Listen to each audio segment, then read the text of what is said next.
Buenos días a todos. Este es otro episodio de M Podcast Show con Pero Pablo. El día de hoy tenemos a Hugo Díaz como invitado. Hola Hugo, ¿cómo estás? Hola Marcel, mucho gusto. Aquí, contento de estar aquí con ustedes. Buenísimo, creo que es bien interesante el tema que vamos a hablar hoy porque Hugo Díaz es el fundador de Acton MBA, que es el director incluso también de esa maestría. Es siempre enfocada en la parte de emprendimiento, entonces creo que tenemos muchas preguntas relacionadas con eso. Va a estar interesante. Sí, sin duda. Aparte que también para el emprendedor es primordial la educación, entonces creo que tener en cuenta como que qué hace este MBA o cómo un MBA puede ayudar a un emprendedor, creo que también es clave empezar a entenderlo, ¿verdad? Y pues bienvenido aquí a M Podcast Show, y creo que como vale la pena siempre repetirlo, todas las personas que han estado sentadas aquí de alguna manera nos han aportado tanto a nosotros como a los que nos van a escuchar ese conocimiento, ¿verdad? De lo que hacen y de cómo aportan valor, ¿verdad? Sí, y lo más interesante, Hugo, es de que no todos, o sea, yo me he dado cuenta cuando uno va a aprender algo de emprendimiento o hay clases de emprendimiento, mucha gente que da esas clases tal vez nunca ha tenido la experiencia en la parte del emprender como tal, y creo que ese es uno de los valores agregados que tiene Acton. Totalmente. Y estoy seguro que eso es algo tuyo de cierta manera, porque vos sos el fundador y también tenés un montón de empresas detrás, entonces tenés toda esa experiencia que te das cuenta que al final los docentes tienen que tener esa experiencia, no solo llegar a hablar teóricamente de cosas que podrían pasar, y entonces el valor está en la parte de la experiencia del docente. Exactamente. De hecho, así fue como se fundó el Acton MBA en Estados Unidos. El fundador allá es Jeff Sandifer, y él era graduado es graduado del del MBA de Harvard. Ah, okay. Y lo que se dio cuenta es que la mayoría de programas, incluyendo ese, estaban diseñados para preparar a gente a manejar empresas ya existentes, ¿verdad? A manejar el área de mercadeo, el área de finanzas, producción, pero ya cuando ya está funcionando la empresa. Y él se dio cuenta que había un vacío y una necesidad de preparar a los emprendedores a cómo empezar desde cero, porque es bien distinto. Sí. Y así fue como se fundó el programa ya. Yo justamente cuando estaba pensando en hacer mi maestría, lo dudaba, había visto varios programas y decía, pero es que la mayoría de los MBAs justamente buscan preparar a alguien para escalar la escalera corporativa, como digo yo. Y no necesariamente para lo que yo quería, que yo ya era emprendedor antes de tomar el Acton MBA y quería simplemente pues pulir mis habilidades, ser mejor emprendedor, entender un poquito más de cómo se valoran las empresas y todo eso. Entonces, pues por eso me pareció como anillo al dedo el programa y después por eso quise involucrarme en traerlo a Guatemala. Yo creo que ahí entra una de las preguntas que teníamos con Pero Pablo, que es, ok, si en dado caso yo ya tengo el espíritu emprendedor, busco esta maestría para que me ayude a algo que tal vez me lo podría dar un MBA o no, que es como que toda la parte de la estructura de una empresa, pero digamos la parte del emprendedor, ¿dónde entra? O sea, ¿dónde yo me educo como emprendedor para empezar a trabajar en una empresa? ¿Me explico? Sí. O sea, creo que la parte de ser el emprendedor es mucho como de actitud, algo muy intrínseco que yo no estoy seguro si se puede aprender en una clase cómo ser emprendedor. Yo diría que ese es un tema, y el otro tema también es como emprendedor, cómo te va a retornar la inversión de un MBA. Porque creo que uno como emprendedor obviamente vela mucho más por sus recursos, ¿verdad? Tal vez como un empleado, invertir en educación, como ya sea un MBA o un título, tal vez te va a permitir, no sé, escalar a un posible siguiente puesto, y entonces eso va a representar más salario, de alguna manera así te está retornando. Entonces, como emprendedor, tal vez la pregunta como para aterrizarla a uno es ¿qué retorno de inversión te puede traer precisamente un MBA, verdad? Sí, claro. Y yo por eso diferenciaría entre qué retorno puede traer un MBA versus qué retorno puede traer un programa específicamente enfocado en emprendimiento, ¿verdad? Porque el MBA muchas veces se mide como el salario que obtienen los graduandos cuando salen, ¿verdad? Así es como la mayoría de escuelas de negocios promociona su programa. El promedio de salario que el graduado obtiene es tanto, ¿verdad? Mientras que si está uno empezando como emprendedor, ¿qué es lo que puede esperar? Exacto. Yo siempre lo que digo es que el mayor logro la mayor entrega que podemos hacer nosotros es un incremento en la probabilidad de éxito del emprendedor. ¿Y a qué me refiero con eso? Es que, como todos sabemos, la mayoría de los emprendimientos fracasan en los primeros 5 años, ¿verdad? Hay diferentes estadísticas, pero varía entre 10 y 20% de las empresas sobreviven, lo cual quiere decir que entre 80 y 90 fracasan en los primeros 5 años. Entonces, la pregunta que se plantearon los fundadores de Acton y que yo también me planteo todo el tiempo es ¿cómo podemos incrementar esa probabilidad de éxito? ¿Cómo podemos hacer que en vez de 10 o 20 sea 40 o 50 por lo menos, ¿verdad? Porque es imposible llegar a 100% de probabilidad de éxito, ¿verdad? Pero sí, ¿cómo podemos incrementar esa probabilidad? Y eso, pues, en impacto puede ser muy grande, dependiendo del tamaño de negocio que vaya a lanzar. Y ese es el segundo factor que yo creo importante. Una vez uno tiene las herramientas que le da un programa como el Acton MBA, ya el nivel de negocio que uno puede lanzar es diferente. En realidad, si alguien tiene un espíritu emprendedor, va a ser emprendedor independientemente de qué nivel de educación tenga, ¿verdad? De hecho, hay muchísimas historias de emprendedores que nunca estudiaron en la universidad y son súper exitosos, ¿verdad? Pero yo creo que la preparación que uno puede tener en un programa como Acton, lo que puede hacer es que ya yo tenga un conjunto de herramientas que me hace que la empresa que yo pueda lanzar sea una empresa mucho más sofisticada y con mayor potencial, ¿verdad? Yo veo muchos emprendedores que no tienen, digamos, los recursos o las herramientas y que se quedan en emprendimientos pequeños, que no necesariamente es malo, ¿verdad? Pero sí son emprendimientos que tal vez le dan empleo al emprendedor y a un par de personas más. Pero yo lo que quiero con el Acton MBA es lograr que haya emprendedores que estén empoderados para crear empresas que emplean a 100, 200, 1000 empleados, ¿verdad? Que generan mucho más empleo y generan mucho más riqueza a través del efecto también multiplicador de sus propios negocios. Ok, y bueno, otra de las cosas es entonces, digamos, la parte del emprendedor como tal es algo que yo voy desarrollando en el camino cuando yo voy emprendiendo. O sea, la parte del espíritu, la parte de la resiliencia, la parte de toda esa garra o el street smart que uno va agarrando al momento de emprender. Entonces sí es necesario en algún momento llegar y decir, bueno, ya que si ya tengo todas estas habilidades, tengo que encontrar unas habilidades donde yo pueda organizar de una mejor manera, ordenar mi organización, no sé, empezar a hacer estructuras financieras de costo y así. ¿Dónde entra eso y cómo lo diferenciamos de un MBA como tal, que no es enfocado en emprendimiento, pero es un MBA que te enseña toda esa parte que no... que es como, al final uno tiene una empresa y la tiene que manejar al igual que si trabaja en una empresa. O sea, de cierta manera son las mismas organizaciones. Entonces, lo que me enseña un MBA normal, lo puedo aplicar yo siendo yo un emprendedor como tal, porque yo ya tengo toda esa parte del iniciar y toda esa parte como que intrínseca de cada uno. Entonces, entiendo y estoy seguro que la parte del emprendedor o el Acton MBA me está enseñando cosas que no me enseñó un MBA, en funciones de que tal vez el MBA como tal ya está un poco desactualizado y sigue como en la revolución industrial, de que todo es como una fábrica, todo es como manufactura, entonces todo es como, no sé, ¿cómo podemos diferenciar estas dos? ¿O qué piensan de lo que acabo de decir? Sí, me parece muy, muy acertado tu comentario. En efecto, las herramientas como tal para manejar una empresa son similares, ¿verdad? O las mismas, de hecho, ¿verdad? O sea, en algunas cosas, por ejemplo, en la parte de operaciones, el saber identificar cuellos de botella en una línea de producción, eso es algo que se va a aprender en un MBA tradicional o en Acton, porque es necesario, ¿verdad? Lo que cambia es la perspectiva. Okay. Y por eso el currículum de Acton está diseñado completamente alrededor de 4 fases primordiales de emprendimiento. La primera es la parte de oportunidad, le llamamos, que es cómo identificar si realmente hay una oportunidad valiosa. La segunda es la parte del lanzamiento. Ya es, bueno, ejecución.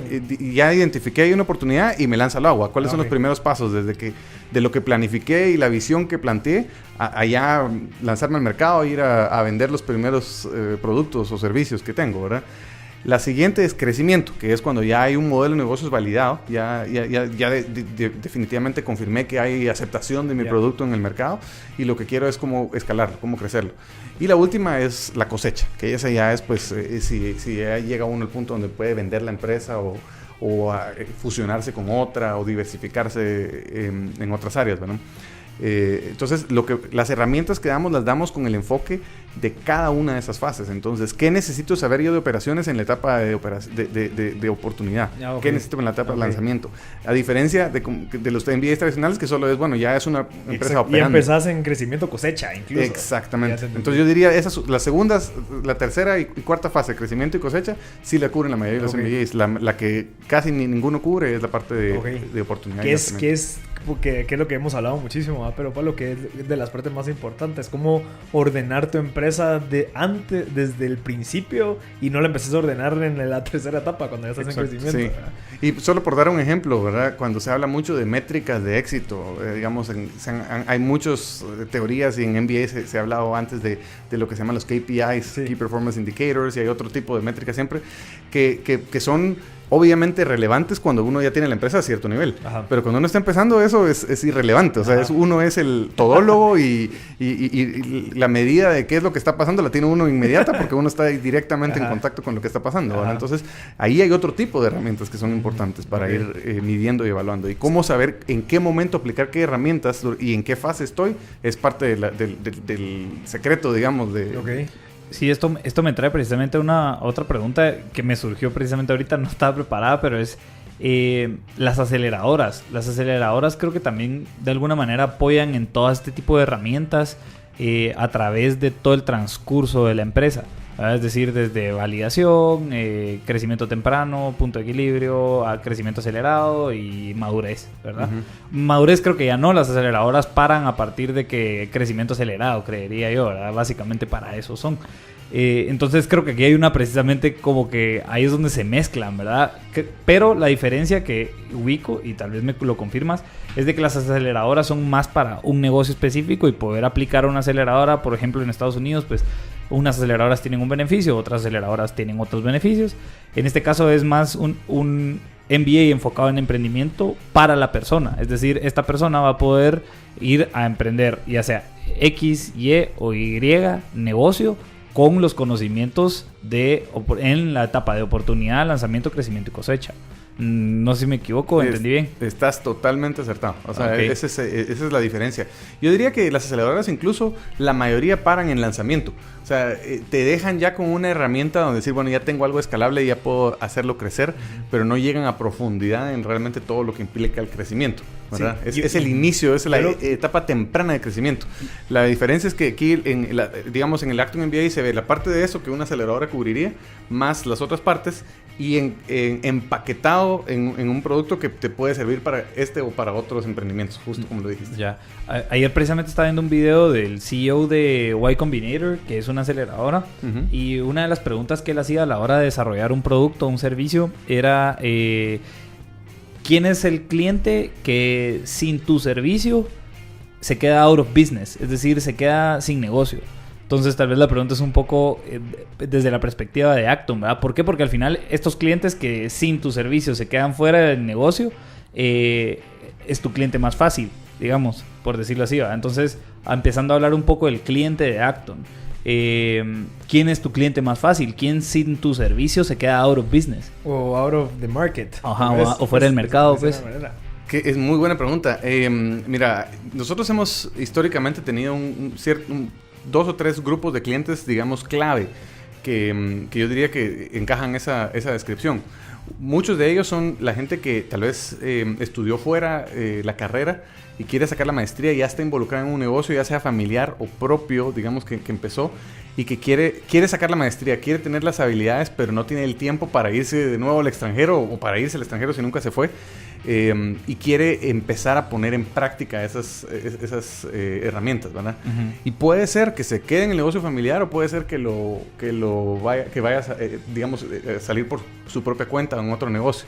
Ese ha sido uno de los perfiles históricos más exitosos que hemos tenido, precisamente porque, como decía, si no, ya no tiene la oportunidad, tiene que estar enfocado ahorita en el negocio, y ya no tiene la oportunidad de hacer una maestría, pero quiere estar preparado independientemente si es para manejar el negocio actual o para un negocio futuro que quiere empezar por su propia cuenta. Ok.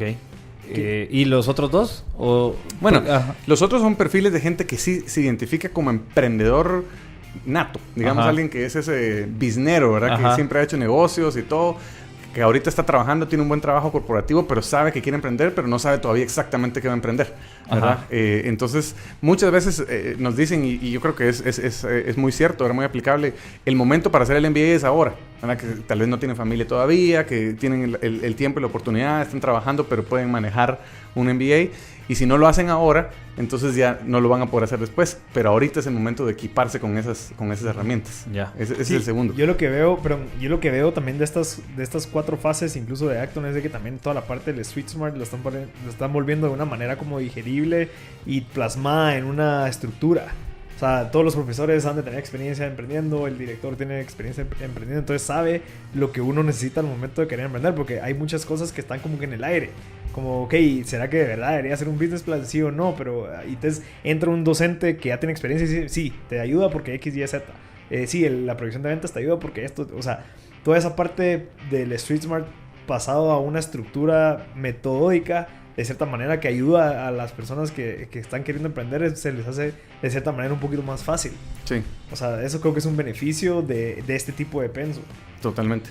Sí, una cosa, ahondando precisamente en eso, es el tema de, y creo que es también entrando un poco ahí sí que a las venas de Acton, y eso es con respecto a los retos. Y creo que el tema educativo, la industria de la educación es un reto bastante amplio. Todas las plataformas, digamos que han emergido a nivel ya sea de tecnología o a nivel de cursos en línea, a nivel de N cantidad de cosas, ¿verdad? Entonces, a nivel de retos, ¿cómo se perfila en la educación, en el tiempo, Acton como la herramienta? Sé que ya es inclusive estar enfocado en emprendedores, ya es algo como que parte de una movida de innovación, ¿verdad? Pero digamos que si no se sigue innovando, se sale del mercado. Entonces, ¿hacia dónde igual se perfila Acton como en su visión de educación? Es excelente pregunta también.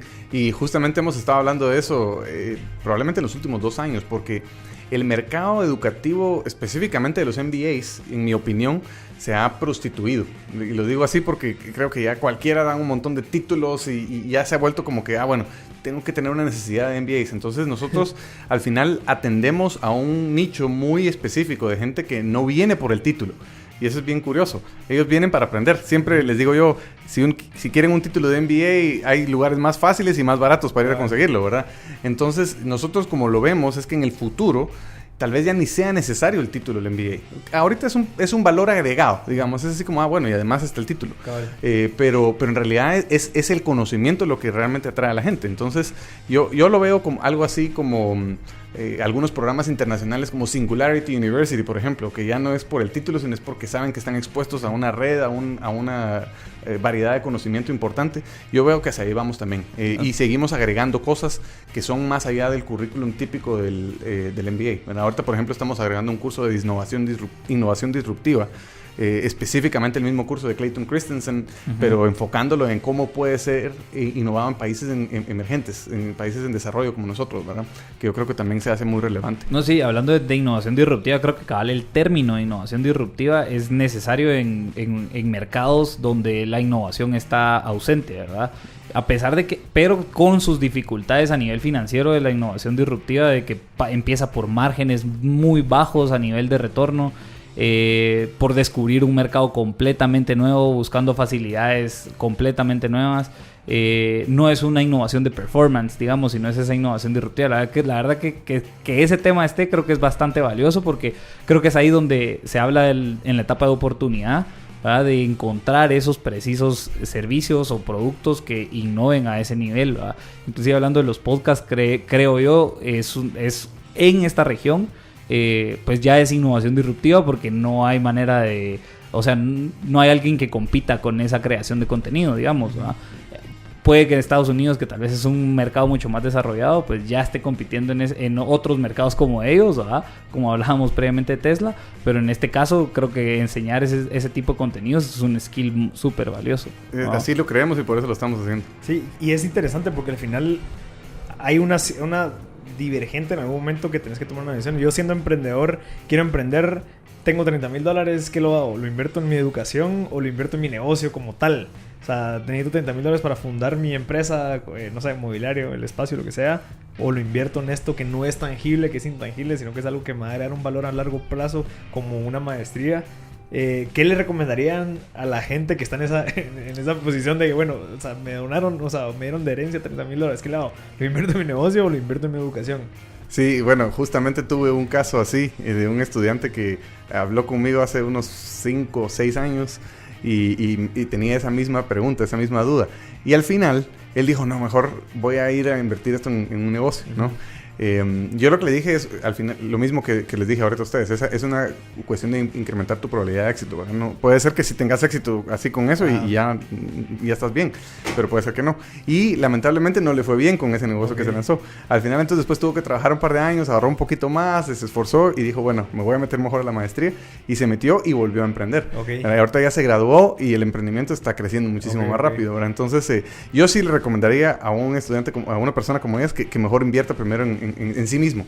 Siempre digo, al final, y lo digo también como inversionista, yo invierto en personas, no en empresas, ¿verdad? Y creo que las personas, si se invierten en sí mismas y en desarrollarse mejor, el negocio que empiezan tal vez va a iterar y va a volverse otra cosa completamente distinta, si es que tienen las herramientas y la habilidad de poder hacer ese tipo de iteración. Ahora, un poco hablando, me gustaría saber un poco más tal vez de estas skills que se enseñan, porque al final como uno como emprendedor, lo que más precisamente necesita son estas skills, ¿verdad? Aparte de un conocimiento técnico y profundo, obviamente, pero también la capacidad, por ejemplo, de delegar, ¿verdad? Que tal vez no es un conocimiento técnico y profundo, sino es más un conocimiento superficial en cómo saber delegar, ¿verdad? Entonces, ¿qué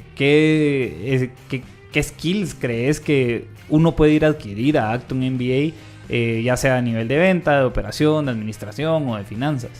Mira, obviamente toda esa parte de ventas, administración y finanzas la tenemos muy fuerte. Nosotros nos enfocamos específicamente en ventas y operaciones, que creemos que son dos de las habilidades primordiales para empezar una empresa. Cuando uno empieza, pues un montón de otras funciones son irrelevantes hasta que no hay negocio, que no hay clientes y que puedo entregar el producto, ¿verdad? Entonces, por ejemplo, en nuestro programa se hace que los estudiantes vayan a vender libros puerta a puerta, ¿verdad? O en pasos y pedales, lo hacemos aquí, y que pierdan ese miedo de vender y tiene que ser a extraños, no puede ser a conocidos, etcétera, ¿verdad? Entonces, esa es una de las que vemos. Y obviamente la parte de operaciones y saber cómo entregar el producto y manejar bien su línea de producción es clave. Ahora bien, hay 3 skills que son más como soft skills, que nosotros creemos que sí son clave para un emprendedor y que están desarrollados intencionalmente dentro de cómo se imparte el programa.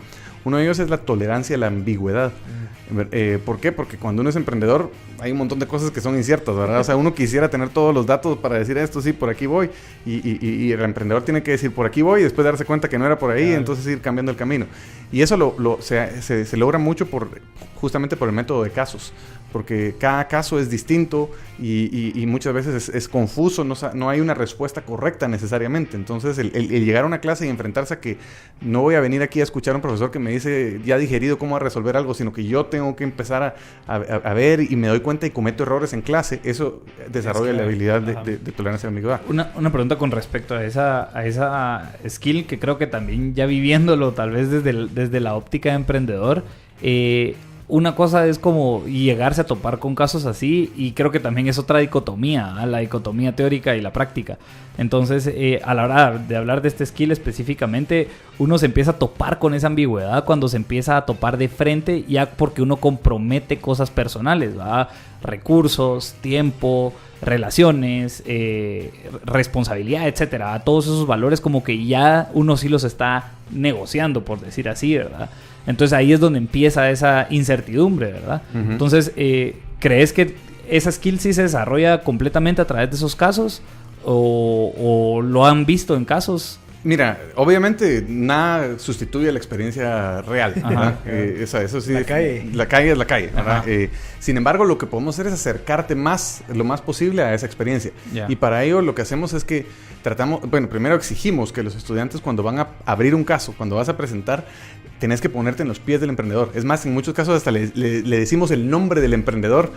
Así, si fuera Joe, ajá, ¿qué vas a hacer hoy? Y tu esposa está ahorita esperando que resuelvas el caso es así de amplio. Caso es así de amplio y hacemos verle todo el contexto. Hacemos que la persona, incluso muchas veces si es el caso caso se da en algunos años pasados, hacemos ver el contexto histórico. Estás en esta situación, tus clientes están aquí, tu esposa te está diciendo esto, ¿qué vas a hacer el día de hoy? ¿Verdad? Y esa es una de las reglas claves, ponerte en los zapatos del emprendedor. Interesante. Ya, me queda claro. Es que al final hay demasiado involucrado, ¿verdad? O sea, desde cosas personales hasta cosas de la empresa, hasta el ambiente, el externo, la todo coyuntura. eso afecta. Y uno tal vez no se da cuenta viendo desde una tercera parte, pero uno cuando está emprendiendo le afectan muchas cosas que tal vez a una persona que no lo esté emprendiendo tal vez no lo ve, pues. Totalmente. Y es muy cierto. Y solo para agregar un ejemplo de eso que creo que es relevante, también hacemos roleplays, ¿verdad? Entonces, muchas veces, si son dos socios y digamos que hiciste sociedad con tu mejor amigo y ahora ya te diste cuenta que no funciona,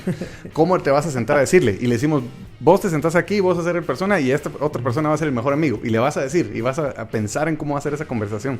Los estudiantes salen de ahí y dicen, wow, o sea, nunca había pensado la profundidad de lo difícil que es hacer algo así, ¿verdad? Y eso es donde ahí es donde voy y yo digo, ok, todo ese conocimiento, toda esa estructura que tienen los docentes de decir eso es porque ya pasaron por ese tipo de cosas y eso es lo que le agrega valor. Ok, no sé, yo no es que tenga algo en contra de los profesores que no han tenido experiencia, pero no me gusta cuando me dicen que así es y nunca lo han pasado. ¿Me explico? Entonces cuando viene un profesor y me dice, mira, yo estuve ahí y yo lo solucioné así, creo que es mucho más valioso que el que así dice en el libro que hay que hacerlo. Totalmente. Es increíble porque hasta el tipo de preguntas que hacen o cómo te presionamos cuando es una situación.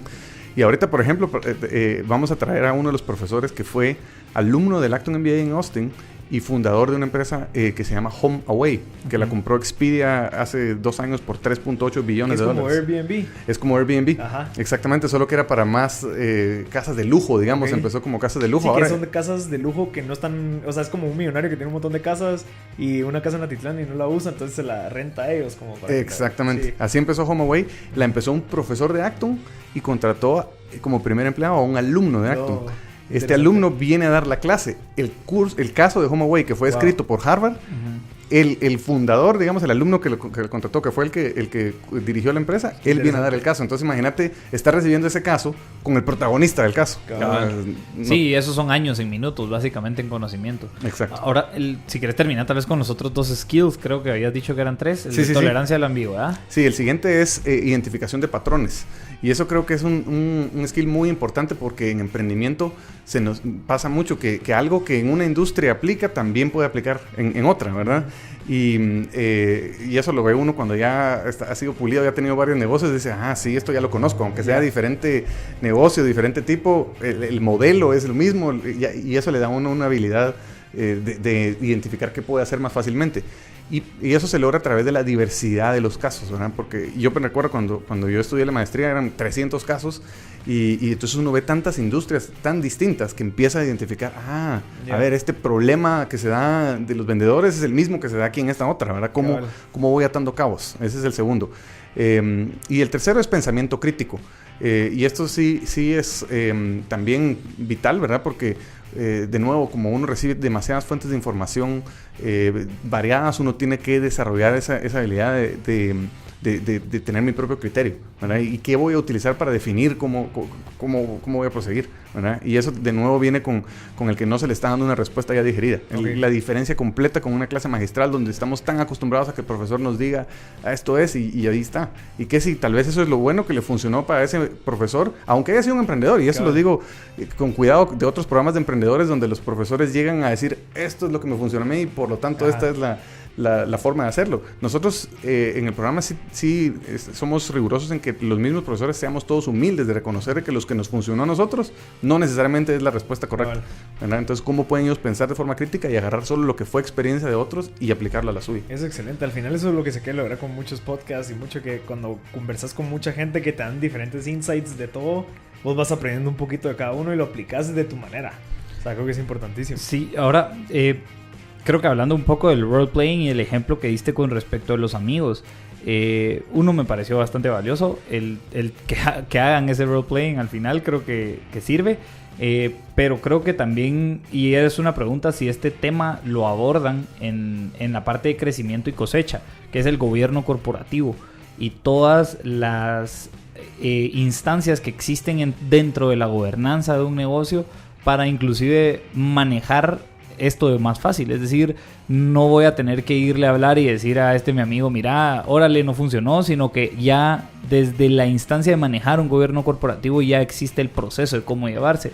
Entonces tal vez como que quedan del gobierno corporativo en skills, sí, y si los dan, pues... Sí, por supuesto. De hecho, se analizan diferentes casos donde se hizo bien al principio y funcionó bien a la hora de la cosecha, y donde se hizo mal y qué fue lo que funcionó mal, ¿verdad? Porque eso es lo rico de estudiar diferentes casos, ¿verdad? Entonces sí hay, y hay unos contratos y term sheets que se analizan complejísimos. De hecho, yo diría que son de los más complejos que se pueden ver a nivel internacional. Algunos incluso cuestionan si vale la pena ver contratos, por ejemplo, de 30 páginas que se dan en Estados Unidos, cómo son relevantes para Guatemala.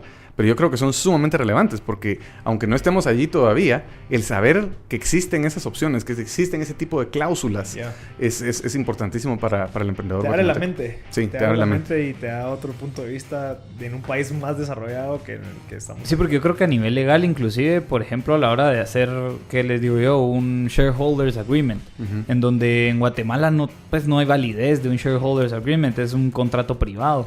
Entonces, ¿qué hacen los abogados cuando le pones un reto? Mira, quiero hacer un shareholders agreement en mi empresa, que es una sociedad anónima, por ejemplo.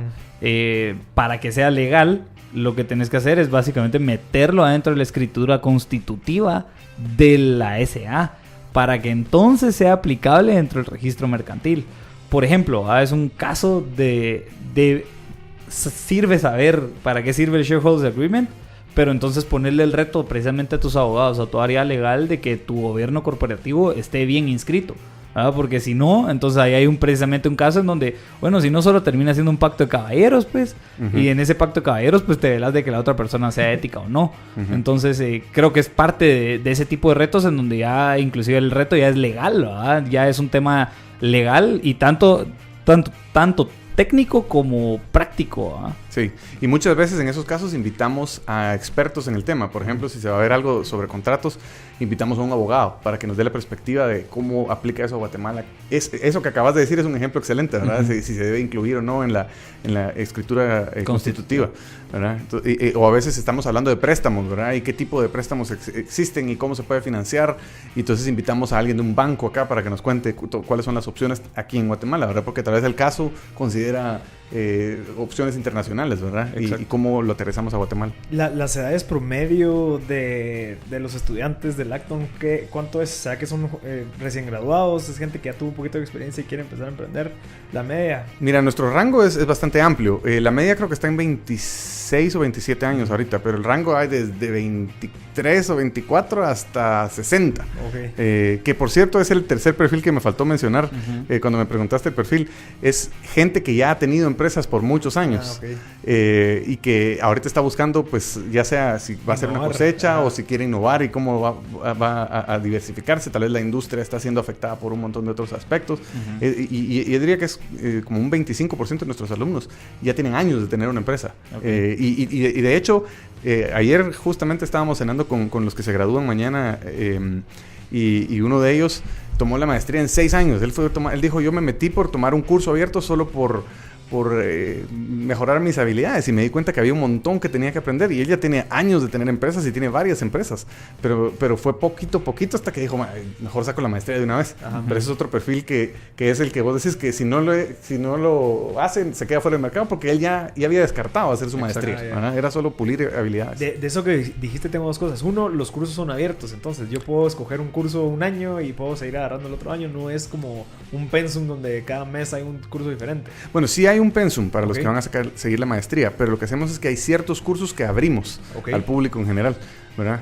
Por ejemplo, ahorita vamos a tener un curso de Operations, ¿verdad? Que lo van a sacar los de maestría, pero está abierto cualquiera. Está abierto. Si alguien se quiere meter solo al curso de Operations, se puede meter. Pero ¿qué pasa si yo me meto al curso de Operations y veo que sí me gusta y quiero empezar me quiero meter con la gente de la maestría? Yo puedo crear en propio tiempo de maestría, digamos, ok, entonces si agarré entonces voy a agarrar los que siguen y después agarro los que ya pasaron o cómo. Sí, puedes hacerlo. Que fue lo que hizo este estudiante.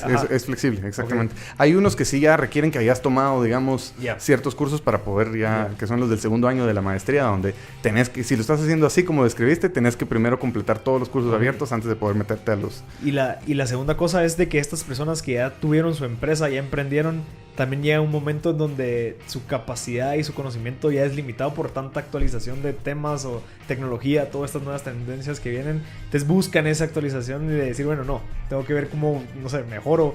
Porque hay emprendedores donde que emprenden, llevan su empresa, la crecen, pero nunca tuvieron ese conocimiento técnico de estructura, o sea, y que sí es necesario de cierta manera.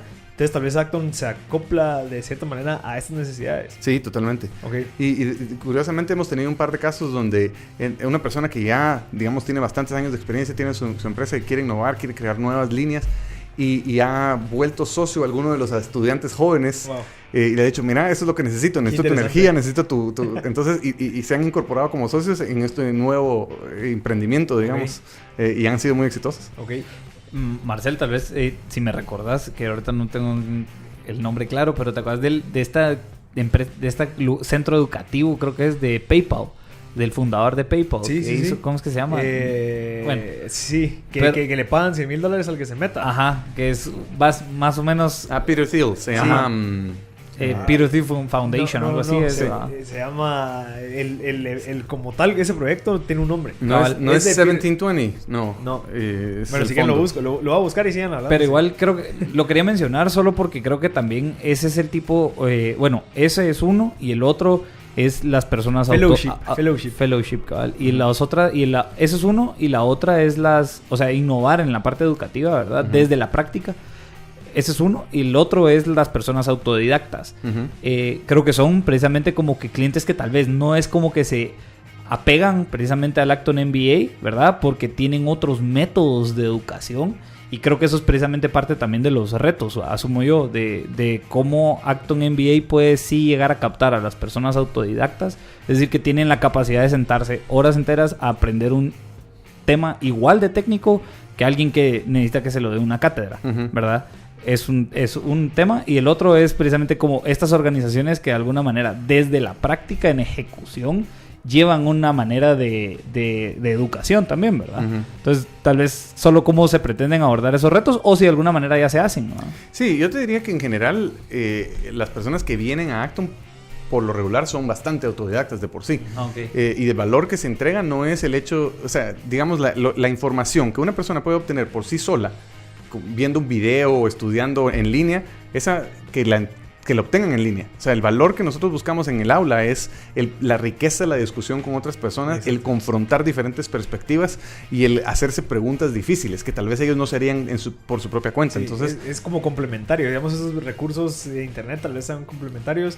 El método socrático creo que es lo que vale la pena ahí, que es el contacto con tanta gente de diferentes perspectivas, docentes con experiencia bajo una...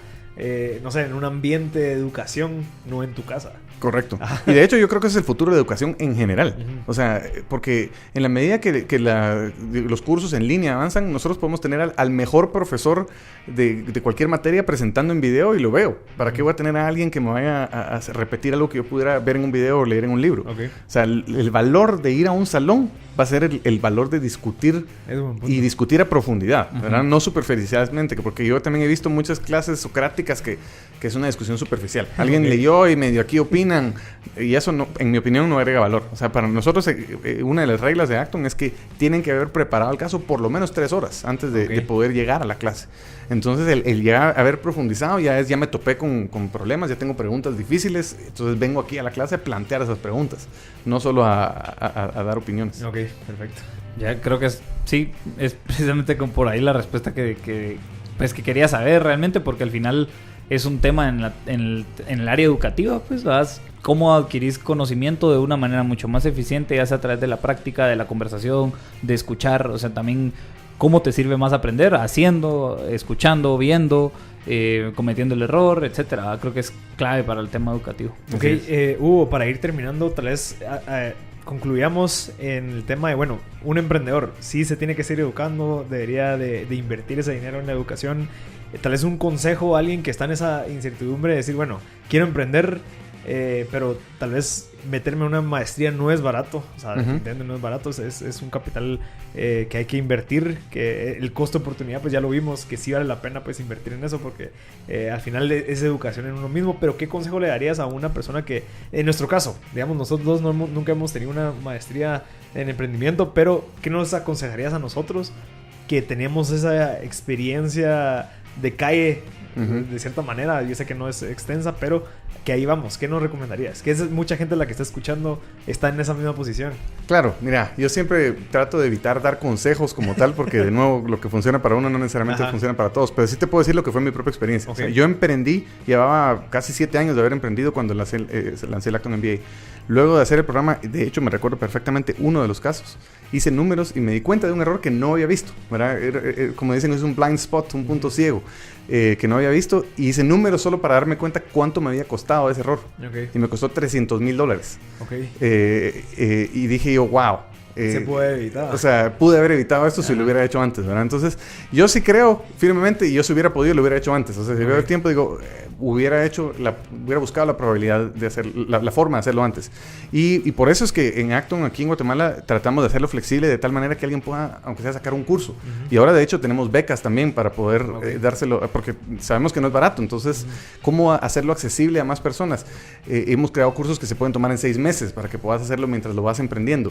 Pero digamos, mi consejo sí sería buscar equiparte lo más posible. Porque, de nuevo, es una cuestión de probabilidad de éxito. Entonces, que vas a aprender en la calle con los errores, por supuesto que vas a aprender, pero ¿cuánto tiempo te va a tomar? ¿Y cuántos errores te va a costar eso, verdad? Y si puedes disminuir esa curva de aprendizaje con equiparte, ¿verdad? Obviamente está Acton, no digo que sea lo único, pueden haber otras herramientas y si sos autodidacta, trata de aprender lo más posible, ¿verdad?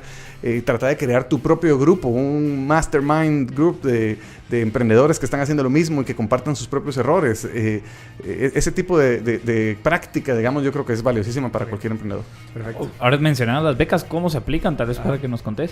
Sí, mira, las becas son por aplicación. Vos simplemente aplicás primero el programa para asegurarnos de que, digamos, tenés el nivel que se necesita para entrar a la maestría, pero una vez está aceptado, aplicás a la beca como tal. La beca es de hasta un 50% del costo de la maestría, o de un curso, si solo querés tomar un curso.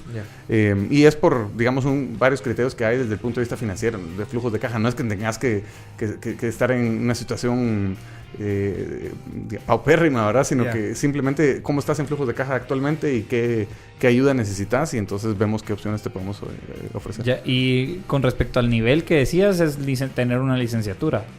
Sí, digamos, ese es el nivel mínimo, aunque te diré que nosotros hacemos una prueba, hay una prueba numérica, digamos, para ver que estés en la base, y han habido casos, digamos, son excepciones, pero han habido casos de gente que tal vez no completó la licenciatura, pero tiene el nivel y ha emprendido y todo, que de todos modos pueden entrar al programa. Ya. Perfecto. Hugo, tal vez las redes sociales, ¿cómo los podemos encontrar? ¿Hay alguna promoción que se va a abrir ahorita? Me contaste que se van a graduar ahorita, si no estoy mal, mañana. Así es. ¿Cuándo comienza la nueva? Para que la gente que escuche se quiera animar, ¿en dónde pueden contactar para poder aplicar? Sí, mira, el mejor lugar es nuestro sitio web, que es Acton MBA, ACTONMB de bueno A. .ufm.edu. Ahí está la información, pueden ahí aplicar en línea de una vez. Obviamente pueden visitar nuestra clase. Tenemos visitas a clase como de oyente. Como de oyente para poder ir a ver también. Eso lo recomendamos a todo el mundo. ¿Y para eso que cómo sepan se hace una reserva, se hace una cita como para poder llegar? Ahí mismo en el sitio web puedes reservar y decir yo quiero ir a visitar una clase, y te decimos qué días hay disponibles, porque hay cierto cupo, digamos, para ciertas clases, ¿verdad? Pero te dejamos ver eso, y como te digo, eso lo invitamos a todo el mundo para que sepan a qué se están metiendo. Perfecto, pero Pablo, ¿tenés alguna última pregunta? Pues yo creo que abarcamos bastantes temas, tanto desde la innovación en la educación, como desde cómo aporta a la educación en el emprendimiento este programa y demás programas, ¿verdad? Y en todas sus etapas, que creo que eso también es súper útil, ¿verdad? Entonces, yo creo que estamos. Perfecto, Hugo. Excelente, pues. Muchas gracias. Creo que vale la pena agradecer el hecho de que un emprendedor quiera educar a otros emprendedores de la manera correcta. O sea, eso no se ve mucho. el meterse en el tema de la educación creo que es algo y es una responsabilidad que creo que tenemos todos, de que si sabes algo hay que compartirlo porque la gente necesita saber ese contenido. Nosotros lo hacemos, o sea, nosotros hacemos esa búsqueda de personas que tienen ese contenido porque es tan necesario compartirlo. O sea, mucha gente le puede cambiar la vida el saber lo que vos sabes, que lo aprendiste en 10 años y que le puede cambiar la vida en un día. Entonces creo que el conocimiento, la estructura, el riesgo de emprender y traer un acto a Guatemala, los riesgos que conlleva, ver si conseguimos clientes, o sea, todo ese trámite de lo que pasamos los emprendedores, creo que es algo que vale la pena, pues, o sea, de verdad estar orgulloso y agradecido porque estoy seguro que ese curso va a ayudar a muchas personas. Estamos seguros que tal vez nosotros vamos a considerar el ver si nos metemos a cursos, porque ahí todos tenemos debilidades, todos tenemos ahí alguna pata donde cojeamos, entonces creo que vale la pena darle un ojo y buscarlo y educarse y seguir aprendiendo porque las tendencias se vienen, cada vez va cambiando el mundo corporativo, cada vez va cambiando el mundo de emprendimiento, salen nuevas cosas y siempre es bueno estar innovando. Así que muchas gracias, Hugo. A ustedes muchas gracias. Muchas gracias por su tiempo. No, muchas gracias a ustedes. Feliz día.